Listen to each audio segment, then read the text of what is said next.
Hey, Will King here, High Cotton Homes, and today we're going to be looking at all things water filters. And by that I mean, what's a whole home water filter, what's a spot water filter, what's reverse osmosis, why do you need them, when do you need them, where do you buy them, all the things. This is not a sponsored video by any water filter system or any company. And I also want to tell you that I am not a chemist and I'm also not a plumber. So the things that I'm going to tell you about today, I would still encourage you to seek professional opinions and help regarding how to install these, and if there's specific contaminants you're trying to treat, you need to ask their opinions and get their professional help. I think the first thing you have to think about with water filters is, are you planning this for a new construction home, or are you trying to retrofit an existing residence? Because it's going to involve different equipment, it's going to involve different methods to do either one, or it can and it should, in my opinion, vary on which equipment that you purchase.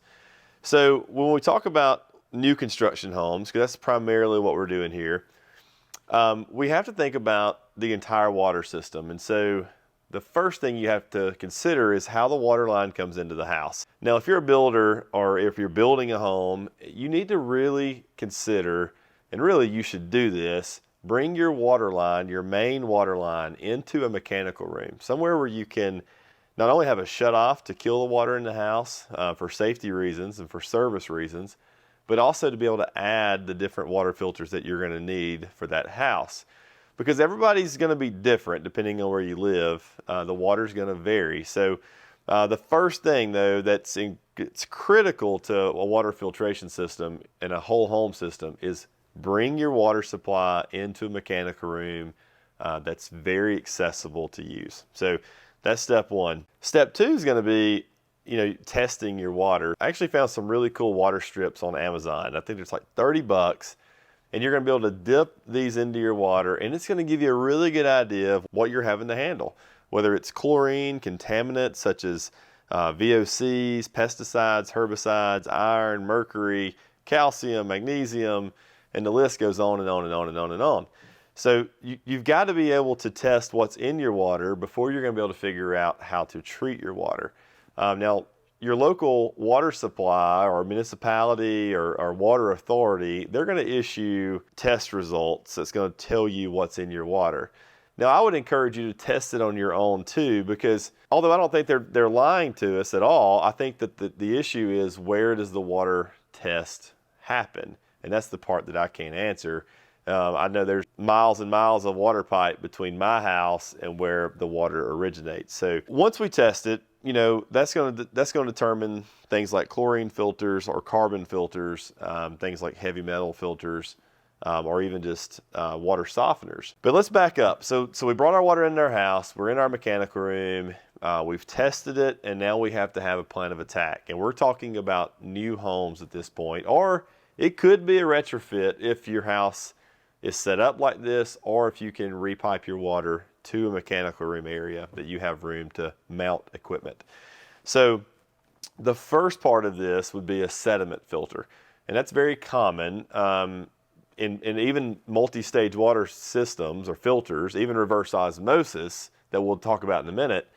It starts with a sediment filter, and by sediment I mean particles. It could be hair, it could be little pieces of gravel, pollen, just floaties in the water, essentially, is what we're talking about. And so we want to stop that first with a sediment filter. And there's several options out there, but the one I would encourage you to look at is just your basic little spin down sediment filters. And those are nice because you can just clean them. You don't have to replace the cartridge. You can just flush them on the bottom, or then you can also unscrew it and just clean the housing in there to remove those sediments out of there. And that's going to go from like 50 microns all the way up to 1,000 microns in size. So obviously that's a larger size filter when you talk about 1,000 microns. But think about this: if you have well water, you're probably going to have a lot of sediment, and so you may have two sediment filters. You may have one that's 1,000, and then you may have one behind it that's like a 50, before it enters the rest of your water system. After the sediment filter is going to come your cartridge filters. And again, we're talking whole home at this point. So this is going to be all the water coming into your house.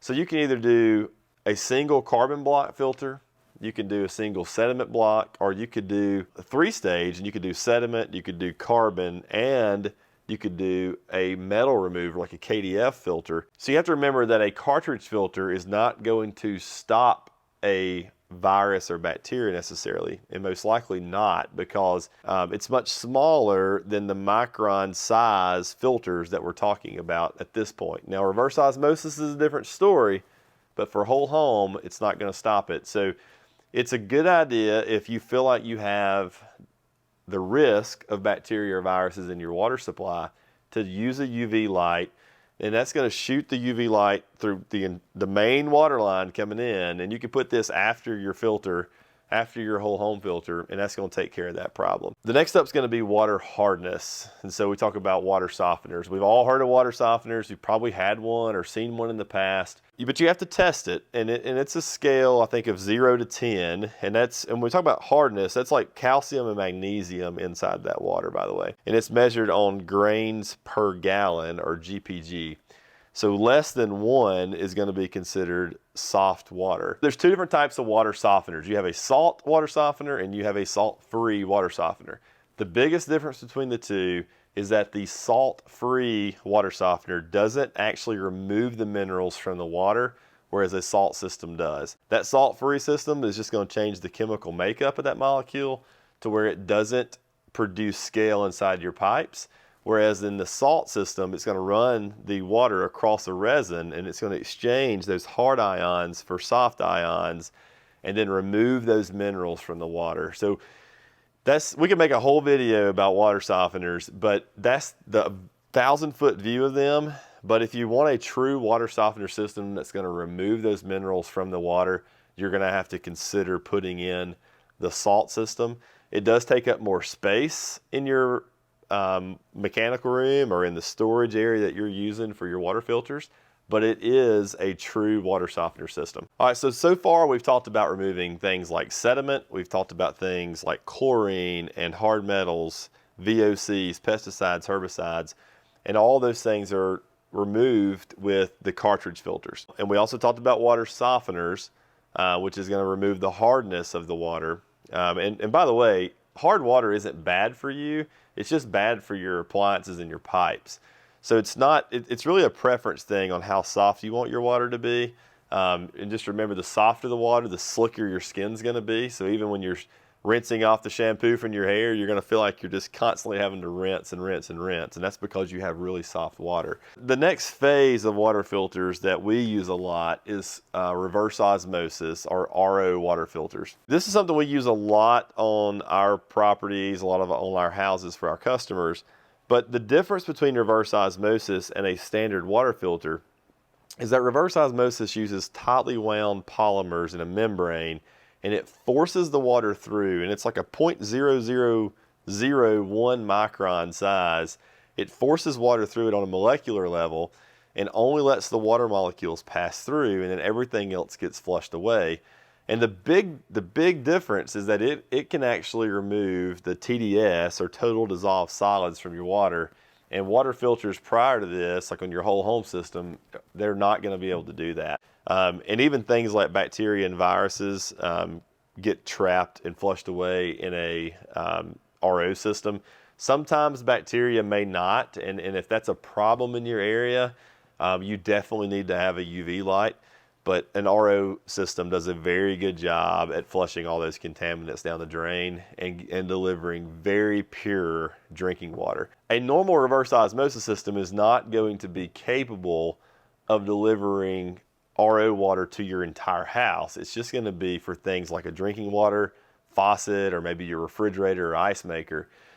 They have higher output systems, and you can certainly buy those to provide multiple faucets or multiple refrigerators or appliances. But for your whole house, it's just not going to be practical for that. So one quick thing to add about reverse osmosis, they come in a tank version and a tankless version. And depending on what you're doing with it, if you're providing one fixture or multiple fixtures, like a high usage, or if you have a lot of space to put it or a very little space to put it, that's going to dictate which one you use. But the tankless, it's going to be a little more expensive, but it definitely fits in a more confined space. whereas the tank version is going to give you a much larger reserve of water. So if you're trying to supply multiple fixtures in a house, you definitely want to consider the tank version for your application. All right, so we threw a whole lot of information at you today around water filters. And as you can tell, there's so many different options out there, and it's all going to vary depending on what you need to treat your specific water. But remember, you need to test it. That way you can determine what filter you need and then start from there. And you can always add more filters as you go. That's the beauty of the way these are set up. And if you have the room in a mechanical space, you can definitely add more filters if you find that you need them. If you're remodeling a house or retrofitting a house, some of the things that we've talked about today may not apply to you, but there are lots of options out there for single filters to go underneath a cabinet or underneath a faucet to filter a single faucet or single appliance for you. And they come in all the different variations that we talked about today, whether it's just a carbon block or more like a KDF to remove metal. They're all going to remove sediment as well. So there are options out there for that, including a reverse osmosis system, which is going to be the ultimate filter for drinking water. All right, so if you're not already following us on Instagram, please go do so. It's @WillKingBuilds. And just remember, iron sharpens iron, so keep grinding, keep watching these videos, and we'll see you right here on The Build Show.